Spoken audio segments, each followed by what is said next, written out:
What is up, everybody? Welcome back to the channel. I am Nicole with SewGnar Sewing Patterns, and in today's video we are hopping back on the SewGnar throwback train and we are working on the Mini Triskele. Now this is actually my most recent pattern, so this is how I know I'm way out of whack with the timeline of how I put my patterns out, but here we are. So in today's video I am going over not so much updates, but just more settled in techniques on how I make them. So if you haven't seen it, it's a structured boxy style wallet. It's a palm size wallet, and it is the little sister of the big Triskele that I put out a couple months ago at this point. But so I use craft text to give it this really structured body, which is like a paper textile that is super thin, but very, very structured. And I just absolutely adore it to get structure in my wallets. And so when it's open and laid flat, it looks like this. So it's nice and slim, and it maintains its slim profile even when it's full. It has 3 recessed card slots here, 1 folded cash slot up here, another folded cash slot down here, and then this section here is for coins or whatever you need to put inside of a zippered pouch. And then it all closes up with 2 magnetic snaps. In this video, I used double cap magnet rivet snaps. In the original pattern, I teach you how to use just regular pronged magnetic snaps. It has a removable wrist strap that I attach with these fun D-rings that I sell on my website. If you're interested, that link will be down below. Other than that, it is what it is. So I hope that you enjoy making this pattern. If at any point you are enjoying the video, please be sure to give me a thumbs up, like, subscribe, leave me a comment, you know, all of those things that I always ask you to do. You know the drill. All right, happy sewing, guys. Let's cut out the Mini Triskele. For this, I will be using my template set. I got this really fancy one from Heartwood and Hyde, but I ordered them from a different company. So if you order one, yours unfortunately won't be in this cool blue-green gradient, but it will be in this black printed ink, and it has all of the needed measurements and all of the pertinent information along with an additional cut list, and this is what they look like when you order them. So I will be cutting my cork out of aqua. Don't forget that I have these cool slap bracelets. They hold anything that rolls up, and they're super convenient and handy. They're made out of silicone, so they're non-slip. These are a lot of fun. I have several different options on my site. And so I like to cut wrong side up when I'm cutting out the Mini Triskele, so that way I can go ahead and add all of the cut lines and all of the information. I can transfer it very easily, and I don't have to worry about recalibrating it to the layout after I cut it.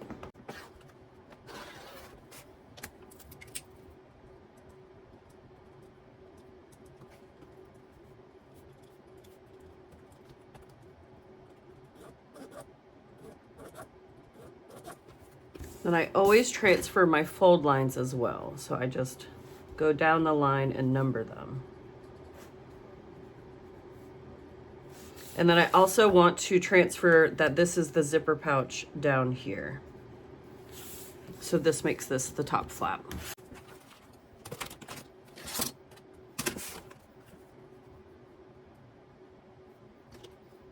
Oh, I'm actually going to cut the wristlet strap first because it's a little bit taller than this piece here.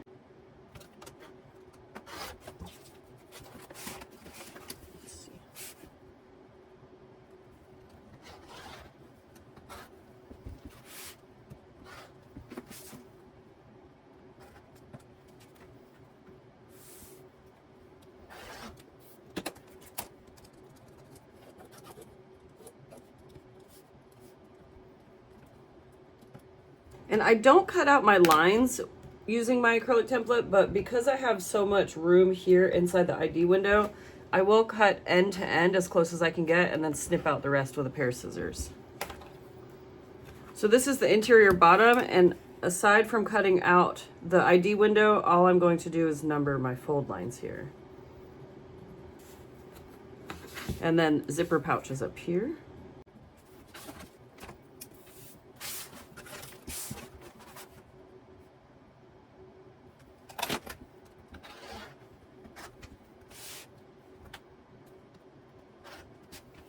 Then in my experience with making the Mini Triskele so many times, I have found that the exterior fold lines are more of a suggestion because the wallet will end up folding where the interior ends up on the final layout with the interfacing. So I don't really transfer my fold lines here, but if you want to, you certainly can. But I do transfer my female snaps, and then I mark that this is the flap. So I know which way is the top. And I know that I need to put my logo on the back side between the second and third fold here. So if you want to, you can mark those. But I find it to be more useful to mark those on the front side so that I know exactly where my boundary is when I'm trying to figure out my layout for my logo. So I know that it needs to be here because this will be the back of the wallet when it's completed. And then we need our cotton. So I picked out this cool scrap out of my bin, and I'm going to cut out the zipper pouch lining here.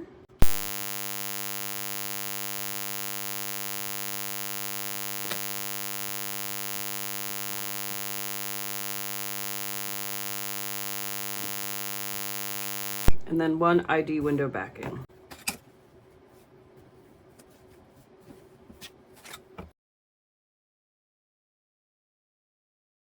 Sorry, the dog started barking, but I did go ahead and I cut out interfacing to go on all of my cotton as well. I'll just move all of this to the side.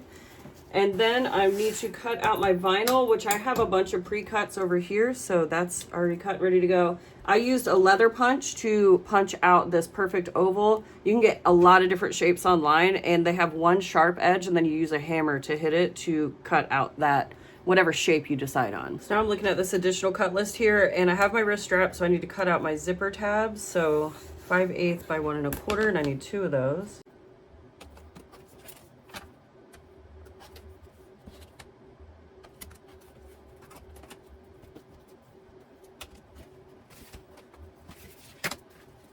Dangly Bit Management Co. That's exactly what all of this random, these long pieces, it really manages all that.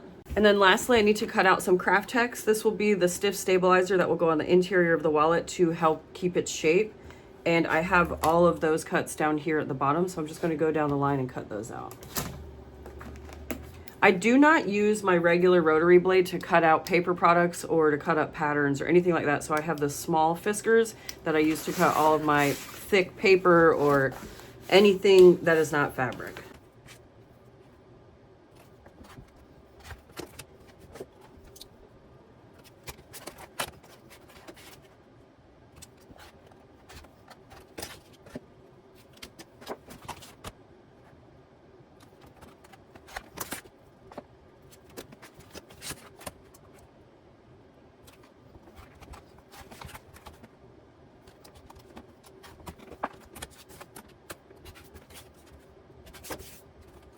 So now these are for the boxed edge. I tell you to cut 1 inch by 4 inch, and you have to cut 4 of them. So I just cut 2 by 4, and I'm just going to fold them in half because 2 will create the bottom boxed edge and 2 will create the top. So I just fold it, and then with some tape, adhere the fold together so that they don't look like that.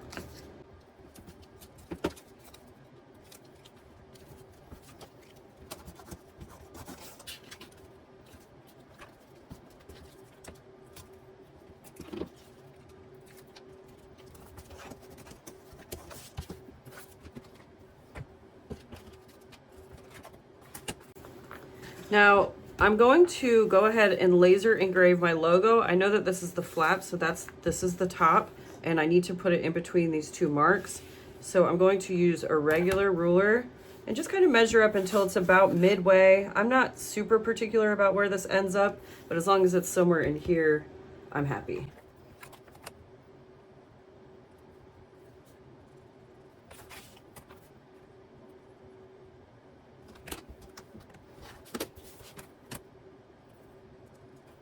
Okay, so I'm gonna go get this set up on the laser, and while that's getting set up, I'm going to Mod Podge 1 long edge of my wristlet strap, as well as the long edge on my zipper tabs. So this is the dashboard of my Glowforge screen, and I'm just going to scroll down. I always engrave my logos onto everything, so it's already saved in here. And then you can see it pulls up on the camera that piece, and then the marks that I made to delineate where the logo goes, I just line it up like so.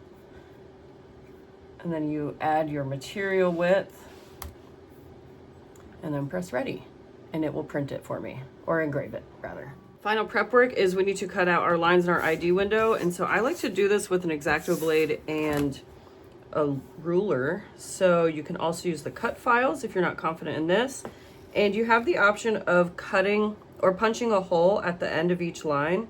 And I don't do that, but you certainly can.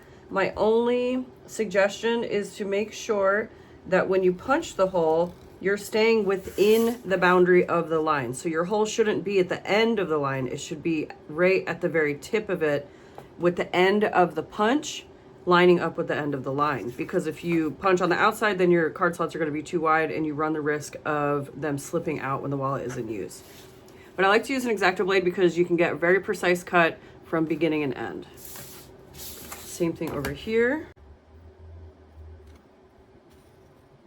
And then, because I used my rotary blade to start cutting out my ID window, I just need to grab a pair of scissors and snip here into the corners to cut this out completely.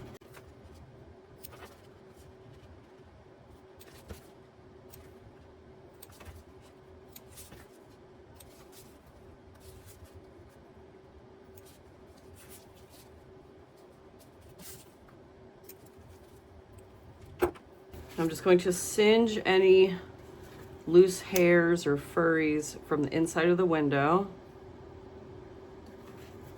And voila, now we are fully prepped and ready to start making the wallet. So final prep list, we have the interior top, interior bottom, exterior with my logo ready. My wristlet strap with one side, one long edge Mod Podged, my zipper pieces and one long edge Mod Podge, my vinyl ID window, all of my interfaced cotton, my Craft Tech stabilizer, zipper with a pull. I got this cute little pop tab pull from Lauren at Mormino, and then I will be using double cap magnet snaps, so I have those pulled out as well. Now, a note about the acrylic template set, the only piece it doesn't come with is the card slot template, and that is because the thickness of the acrylic would skew the width of the card slots. So I will be using this recessed template. I do sell these on my website if you're interested in those. And then I'm using cambric for my card slot material. You can use ribbon, cambric, or landscaping fabric. Any extremely thin, durable material will work, but you just want to make sure that it will not be super bulky or thick. You might be able to get away with some types of interfacing if you don't have cambric on hand, but usually you can get this at any local fabric shop. I forgot to list this hardware whenever I was doing my overview. So I have 2 corset D-rings that's going to attach to my strap. So I also have a 1/2-inch lobster clasp and then some rivets as well. All right, we're going to get started with some prep work. First thing I'm going to do is fold my wristlet strap into thirds. So I'm being mindful of the edge that I've already Mod Podged, and I'm going to make that the outside edge. So I'm just going to fold up a 1/2 inch and then enclose that fold to create a tri-fold style strap.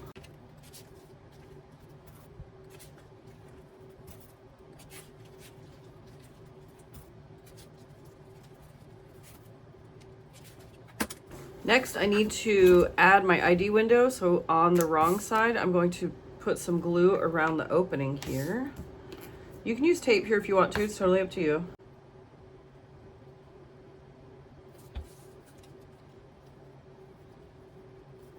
Like so. And this gets moved over. And then on this piece here, we are going to add some double stick tape. We're going to put a piece above all the card slots and then underneath all the card slots. It doesn't need to span the width of the card slot cut. It just needs to be enough tape to hold the card slot material in place. So you'll end up with 4 pieces like this. And then now that is ready to go. So I'm going to go to the machine. I'm going to stitch around all 4 edges of my wristlet strap to complete this guy. I'm going to stitch around my ID window here. If you want to, you can pull to the back and tie off. It's totally up to you. Otherwise, you need to back stitch well at beginning and end. And then we are going to create our card slots. So I'm also going to bring over my card slot material and my template. I've got Tech 70 thread from Wawak, size 18 needle and size 4.5 stitch length.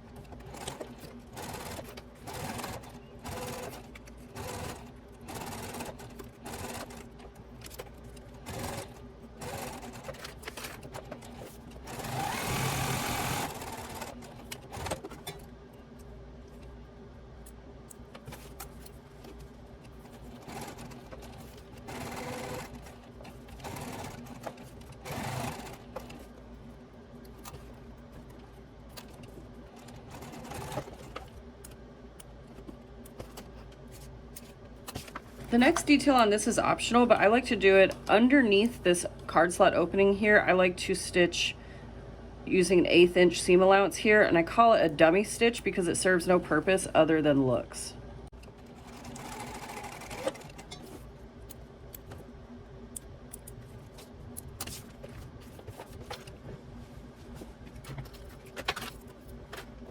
All right, so here we are on our card slot. So I've got all of my needs right here, and I'm going to pay attention to which side is the top section, which side is my flap. So a big indicator of that is wherever the 1 is, that's the top of your panel. And we're going to start below card slot 3. So we're going to peel off that tape first.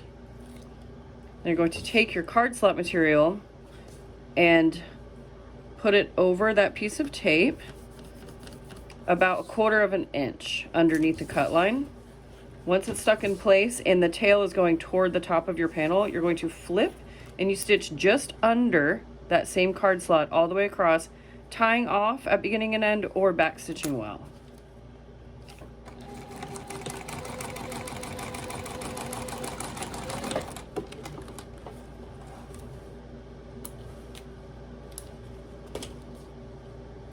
Okay. This is what it should look like now, and we're going to pull our card slot material down toward the bottom of the panel and kind of pull on it just to create a nice folded edge. Finger press that. Grab your accordion template, and I'm going to line up this horizontal dash line on the first card slot. Do not skip to the second one. We're still working on the first card slot here. So card slot. So the bottom card slot, line up that dash line. Hold it in place with your left hand and flip the card slot material up and around the card template to create that fold. And then I'm going to carefully slide my card template out while maintaining this fold here. So finger press well, but keep your right hand on this folded area and pull this card slot material back to reveal the tape. And now we peel off the next piece of tape in line. Keeping everything straight, I'm mindful of how everything is laying. I'm not pulling or tugging on anything. Make sure the tape is adhered, and then carefully flip the panel over. And then again, we're stitching just under that next card slot.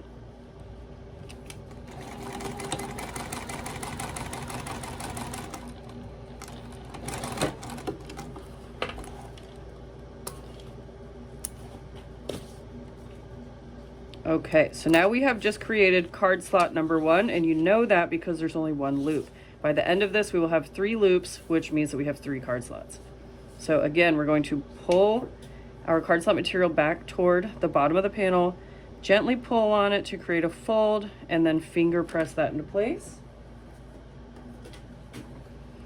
Grab your accordion fold template, and then you're lining it up on the second card slot line. Again, don't skip a line. You're working on this card slot opening.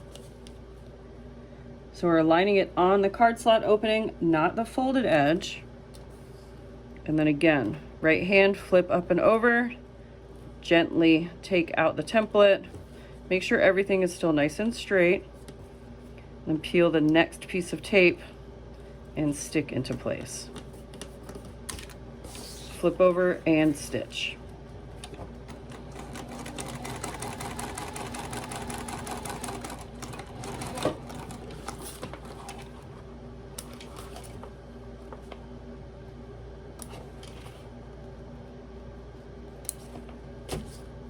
All right, so now we know that we have 2 card slots created because we have what? 2 loops, that's right.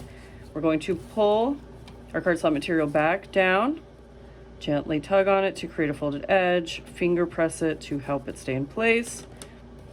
And then you guessed it, we're going to line up our dash line on the next card slot opening to create this next loop. And then peel up the remaining piece of tape and stick this into place. But we are not going to stitch this. We are going to trim off the excess. So you see here where fold line number 4 is, we're going to trim this excess to be underneath that fold line. So I just kind of finger press and then trim off any excess you might have. And it looks like this. And so you can check your work. So we have 3 card slots. If you want to, at this point, you can Test your card slots, so slide a card from the front side and double check your placement and ensure that everything is correct. And once you've confirmed that, on the back side, once again, I'm going to put a piece of tape. This is optional. I just like to do this just to hold everything down.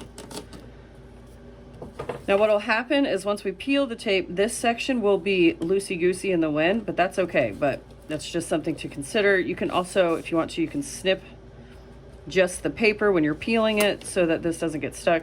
Anyways, the next thing that we need to do is on fold line 4, we're going to create a fold. This will become the top edge of the card slots.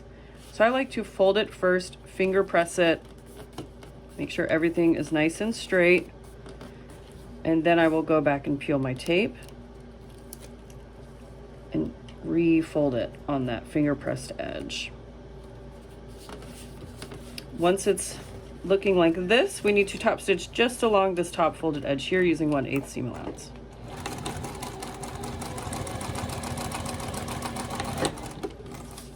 All right, we're back over here on this side of the table. We have all of our completed pieces. We have the wristlet strap.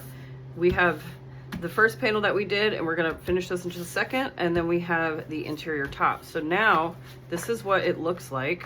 And what we need to do is with the card slots down,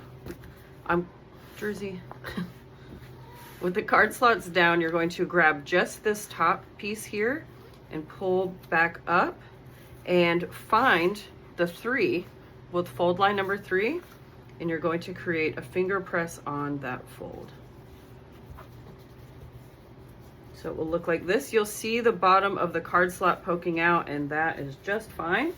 Now you can glue, clip, or tape this into place. Personally, remove any cats. Personally, I like to do not only right here, but I will also peel up and do inside here as well, just so that way I am sure that nothing is going to shift around on me whenever I'm doing the final completion sewing for the wallet.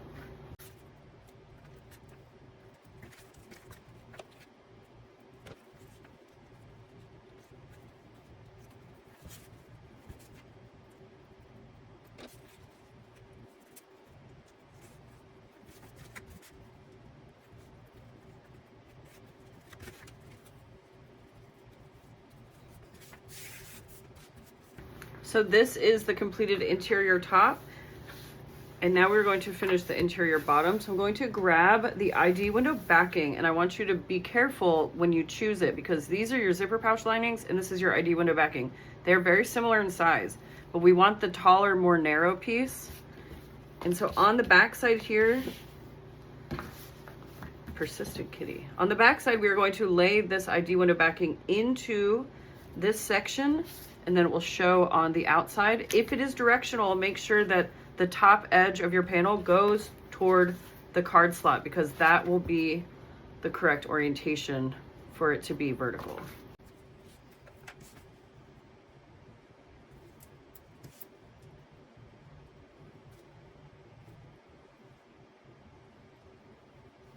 So I added glue above the card slot cut line, around this side, down, and then back here. And what you'll notice is it lands in between fold line 2 and 3, and that's exactly where we're going to lay this piece right side down. We're just centering it in between those 2 fold lines right there. Make sure everything is nice and flat and it is laying correctly. And once you've confirmed that, what we're going to do is fold it on fold line 3. And it just so happens that that is just folding the entire panel in half. So all of your other edges should meet up. And then now to complete this panel, what we're going to do is just go back to the machine and top stitch along this folded edge the same way that we did this one here.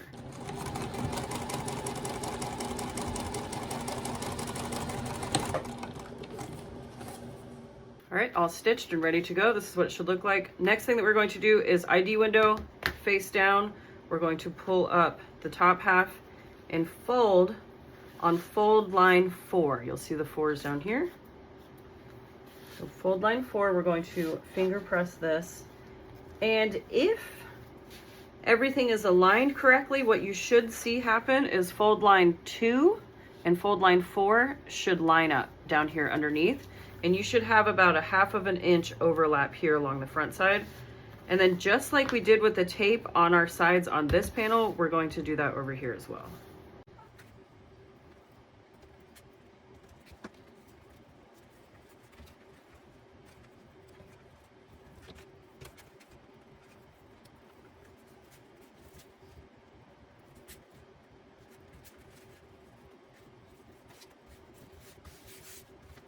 All right, so this is what we're looking at. Interior top is folded and looks like this. Interior bottom is folded and looks like this. And now what we need to do is put them together with the zipper in between the two sections. Before I move on, I'm going to add some Mod Podge here to both of the zipper ends. And I know that they're the zipper end, A, because I know the pattern, but B, because I wrote that whenever we were cutting out our pieces. So I'll be right back. All right, we are ready to attach our zipper to both of our panels here. First thing that we need to do is lay our zipper end pieces on each raw edge of the zipper tape here, and I went ahead and added some 1/8 inch double stick tape to one side of my zipper tab, and I'm just going to start by just sticking it on the tape almost anywhere, and then I will do the sizing whenever I place this one here. So I'm going to peel this paper and I'm going to lay my zipper up against one of my panels because this is the exact width that I need my zipper panel to be once it's completed. So I'm going to line up the outside edge of my zipper tab along this edge. And so now I know that once I stitch this into place, I'll have a zipper that is just as wide as my panels. So I'm going to go pop to the machine. I'm going to stitch 1/8 seam allowance here on the inside of this tab and then here on the inside of that tab.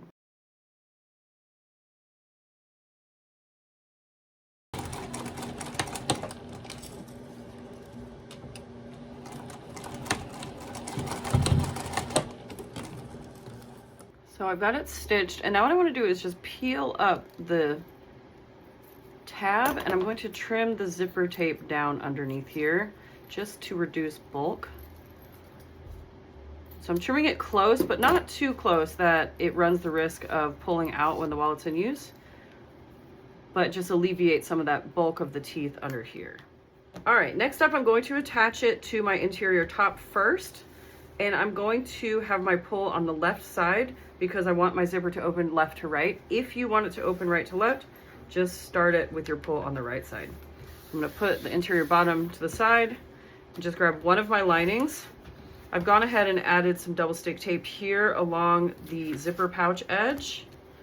I'm going to peel that tape. And then I'm going to carefully lay it on top of the zipper, maintaining a nice straight edge like so, lining up my edges here. Flip the entire panel. I'm going to add another piece of double stick tape just along the bottom edge of the zipper tape. Peel. And again, if you're using directional fabric on your zipper pouch linings, make sure that you are using the top of your fabric. I'm going to align the top edge to that edge of the zipper tape right on top of the double stick tape that I just laid down. So from the front, it looks like this. You will see your fabric, the zipper, and then the panel. I'm going to go to the machine. I'm going to top stitch just along this edge here of the top panel using 1/8 seam allowance.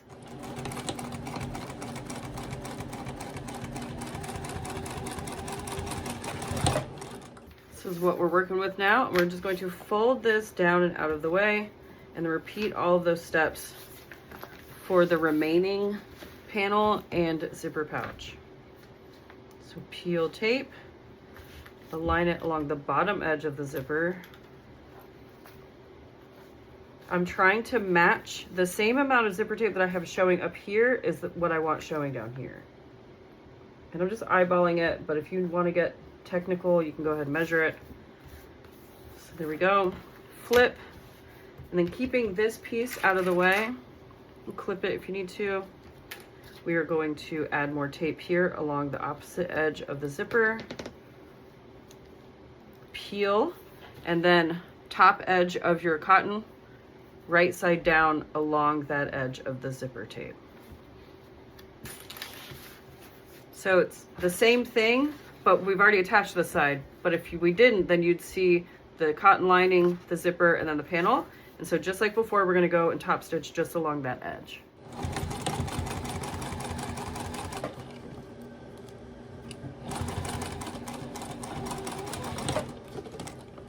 Here's what it looks like, and just like before, we're going to fold this down, create a nice folded edge here, finger press, but unclip this other zipper pouch, and you're going to lay them right sides together. You'll see they naturally want to go right sides together, and I'm going to grab them like so and flip the two cork panels, or the two main panels, away from them and fold, create a fold here. And what I'm looking at is I'm trying to align these two parts of the exterior panel right there. I'm aligning that, clip, flip, and align over here as well.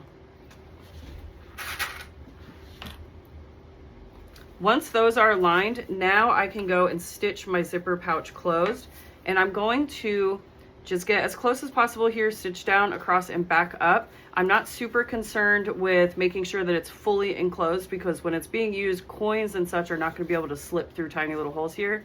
But however this is laying naturally after I folded these main panels together is how I'm going to let it sit. And so I'm going to go stitch down, across, and back up. One way I like to do this is just start at the bottom edge, right there in the center, stitch, and then come up, and then I'm just going to sew to an angle up here to the top, and then back stitch. And then I'll flip and do the same on this side.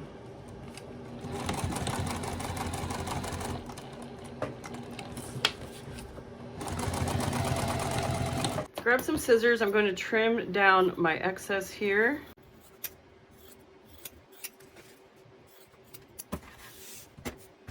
You can unclip, and then you're going to fold both of your exterior panels back down, wrong sides together, enclosing our zipper pouch down in here. You can kind of pull on it a little bit until it sits correctly. And then we are going to line up once again these main panels and clip, and do that over here. There we go. If any weird funky bubbles come up, you want to make sure that everything is laying nicely before we go back to the machine.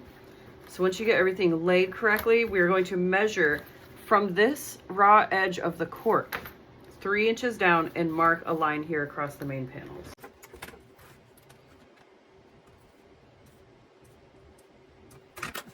There are my dash lines. So now I'm going to go to the machine. I'm going to stitch down across those dash lines and back up here to create our full zipper pouch. So what I like to do if it feels a little bulky here is I'll start about 3/4 of an inch down, sink my needle, and then I will back stitch,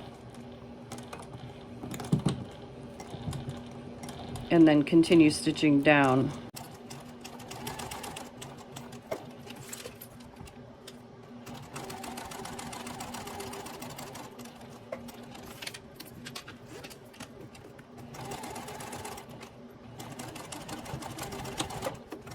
This is what your panel should look like right now. You should have the completed pouch like so.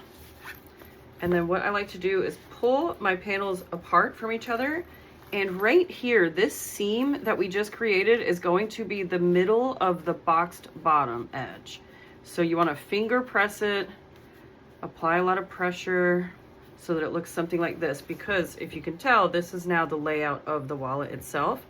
And what we're going to do is test fit it, but I just want to talk about this for a second. So when we measure the 3 inches down, in a perfect world, if everything is lining up like it should, what you should see when you finger press these edges open is your lines meet up down in here. If they do, that's fantastic. That's a sign of a well-folded wallet.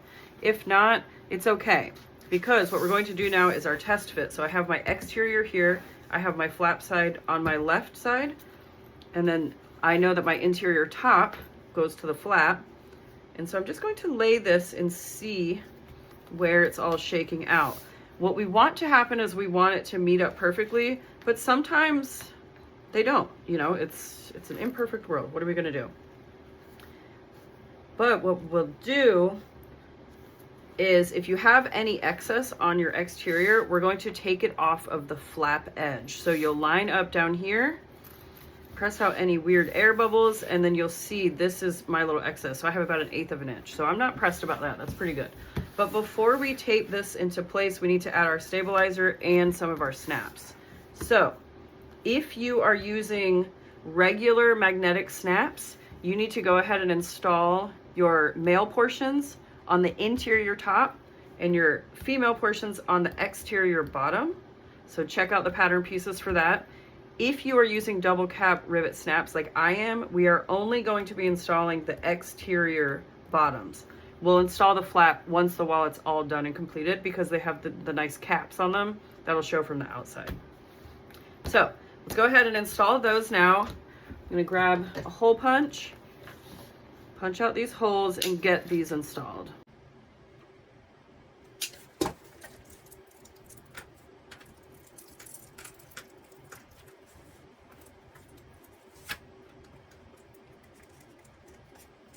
I'm going to put a couple pieces of cork here just to help take up some more of that room because it's kind of a big gap there. So I'm going to make, effectively, I'm just going to make some washers.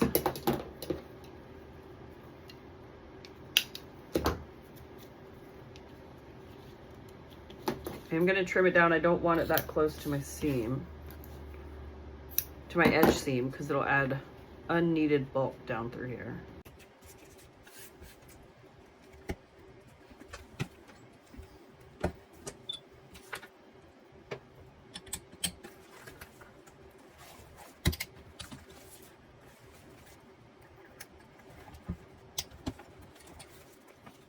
All right, next thing we need to do is add the interfacing. In the pattern, I wrote to add it to the exterior, and I used to do it like that, but then one day I did it on the interior, and I found that it made it a lot easier to get the proper placement of everything and have more control of the layout. So on the back side of the interior panels here, just finger pressing even more down here across this bottom seam. I want that to be as pressed as possible. I'm going to start with that piece there. So I'm just going to take some double stick tape, apply it to one side of my craft text, peel the tape. If you need to mark the centers of your craft text, go ahead and do that on the side that you did not put the tape, because we want to line up the center of the craft text to that folded edge seam that's right here. We want the exact center, because then that will make the boxed bottom be nice and even once the wallet is done. So it should look like that, right across the bottom. Now you're going to notice that there's a gap here, and that's fine. We want that. All right, so once we get that, I'm going to find the piece that says inside, and that one goes here, which is on the ID window back area. And I want to leave a 1/4 inch gap around the sides and the top, and it's okay and actually preferable if it meets up with this bottom fold. What you don't want at any point is you just don't want any of your craft text pieces to be overlapping, but they can be very, very close to each other. All right, so I've got some tape here. I'm going to peel this.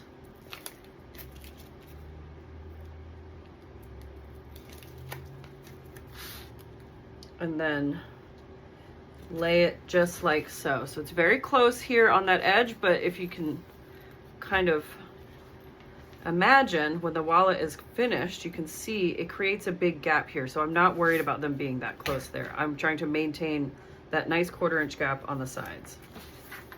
Now this piece is the back. That's going to be the largest piece here. And what we want to see is that it fits in between this mark here and that mark down here. It's going to straddle this fold. That is what we're looking for here.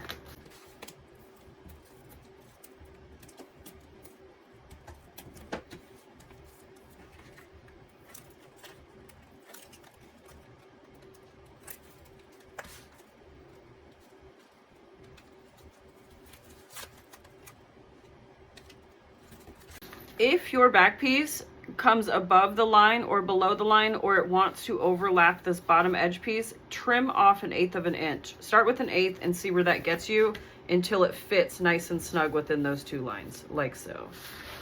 All right, next up is our top flat or top boxed edge, and so that's going to go in between these two marks here.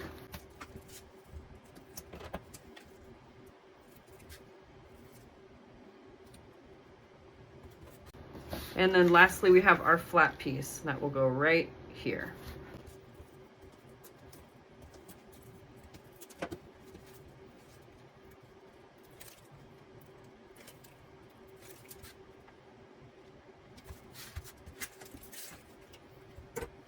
Once you get the back side of your interior panel looking similar to mine, we are going to adhere it to the exterior. Now you want to be doubly sure that your interior top goes to your flap. Otherwise, you're not going to be able to close your wallet. It's going to be really funky. So we need to put this on top of this, wrong sides together. I use tape to adhere the craft text to the interior because I do not want it moving whatsoever. However, I am going to be using glue for this step because that way I have time to shift and make movements as needed before the glue sets up. If you use tape on this step, it's just kind of more of a pain in the butt to like peel it apart if your edges aren't perfectly lined up. So I like tape for that and then glue for this. And again, we're going to start at the inside bottom because any excess that we have, we want it to come off the flap.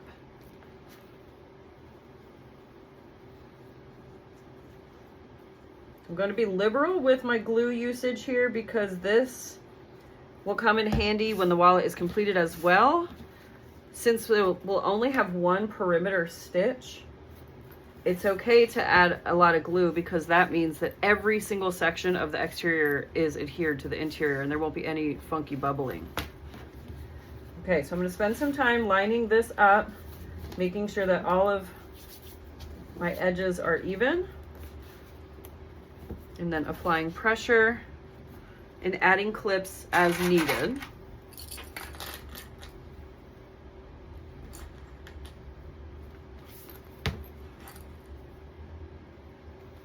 It gets a little thick here around these snaps. That's not abnormal. It's kind of a pain in the butt, but it just comes with the territory. Okay, once I get this section in place, now I can peel and add more glue and work my way up the panel.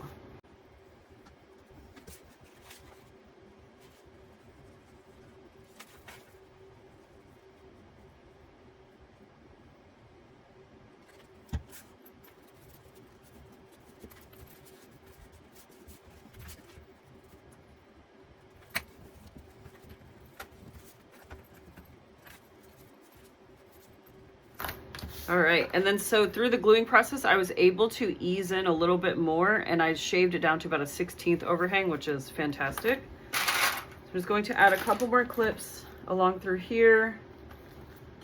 And then I'm gonna go straight to the machine and sew this before the glue totally sets up. I do not have issues with the glue gumming up my needle, but as with anything, if what I'm doing doesn't work for your machine, then don't do it. Use what you know works for you and your machine. To finish off the wallet, we need to stitch up here, a giant rectangle, and then underneath down here. I'm going to start right here. I like that spot because I find that the marriage of the back stitches is a great start and stop point. So I'm going to start here. I'm going to come all the way down. I'm going to get as close as I can get to my zipper, but not on top of it. So I want my zipper foot to be in the ditch here when I'm stitching across this bottom section. So I'm going to come down. I'm going to pivot, and then wherever my foot sits comfortably is where I'm going to stitch along here. Pivot, come up. I'm going to add some back stitches over this junction. Come up, down, back around. And then that whole top section will be completed. And then I'm going to flip the zipper pouch out of the way. I'm going to do the same thing down here. Now, a couple things to consider. These magnetic snaps, they're big. If you want to, you can stitch from the front side. You just need to be extra careful of where you're starting and stopping because you don't have the visual cue of your zipper pouch. So you're gonna have to go by feel. But that's the way that I will be doing it because these magnetic snaps are a lot thicker. Normally I use the thin guys, but clearly I didn't read the listing when I purchased these. Anyways, I'm going to start over here on the right. I'm gonna stitch down, across the bottom, come back, and then I'm going to feel with my fingers and find this ditch, pivot, stitch all the way around. So go nice and slow, elongate your stitch length, and just feel for the areas This is nothing to be scared of. Just go slow, work at the pace that your machine will allow you to. If you get to any points where it gets thick or it's too hard to navigate, then hand crank your machine through those areas.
All right, we are all stitched up, and this is what I'm looking like. Now you might have caught it, but I had to unpick and restitch this bottom section here. I got too close to my zipper pouch, and the unevenness was not making my machine happy, and so it started shredding my thread, and so I just picked it out and redid it. No harm, no foul. And what I'll do is I'll just go back and steam this area, and it'll pull those holes out, no problem. So that's amazing that Cork can do that. But so once we get it like this, you're just going to trim it up and then finish the edges any way that you want to. But in order to start training it, you want to fold on your hard edges here to tell it where you want it to sit. And that's where we get that cool shape. So last thing that I need to do aside from trimming it up and finishing the edges is I need to attach my flap snaps. Now, another reason that I like to use the double cap rivets is because I can wait until the very end. And if, for whatever reason, if my layout got funky while I was completing the wallet, then I know that I won't have odd fitting snaps. Sometimes it'll like skew it and this part angles up, and you know, so I like being able to triple check my placement after the wallet is completed. So what I do is I just lay it exactly how I want it to sit. So I figure out my bottom. I want to make sure that my bottom is super straight. And I just play with the layout until I get it exactly where I want it. And then theoretically, it should be nice and even across the bottom too. That's what we're hoping for, right? You could do the test stand, and if it stands on its own, that is the sign of a well-executed wallet. So there we go. So now, with that in mind, having everything laid out exactly where I need it, I can figure out the placement for my snaps and attach those.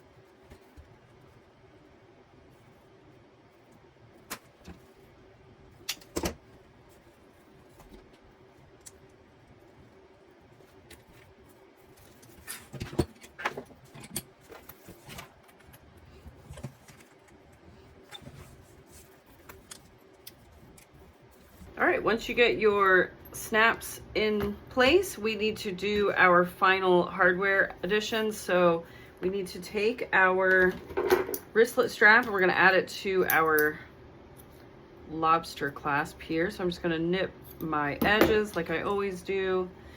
The nice stitch line here. So this edge is where I started and stopped, and I can tell because I have my back stitches.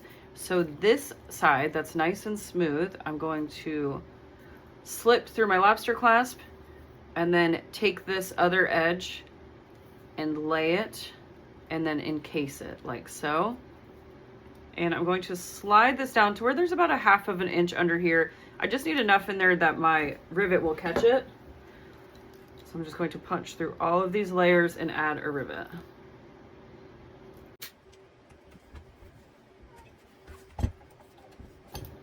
And then now we need to add our D-rings. These are totally optional. I like to have them on here just, you know, for the end user if they want to use them.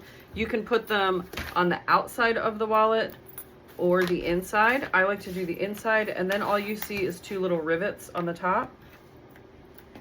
And so there are placement lines in the pattern, excuse me.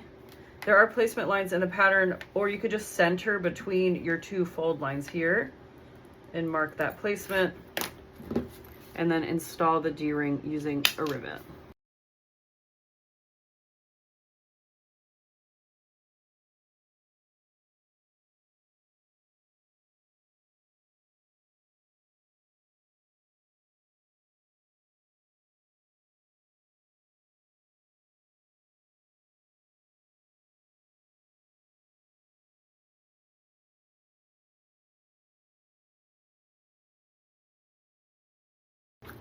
And there we go.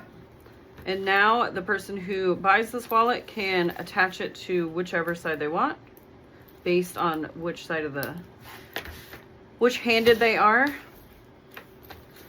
And here is our completed mini Triskele. I hope y'all enjoyed this installment of the SewGnar throwback train. I absolutely adore making these little guys. I sell them on my vending table for $56 and they fly off the shelves. I have so much fun with these. I love doing the pops of color for the edge coat. If you're interested in that, I have a few videos here on my channel as well. You can just search in the search bar on my channel and you'll find all of my edge coating tips and tricks. And until next time.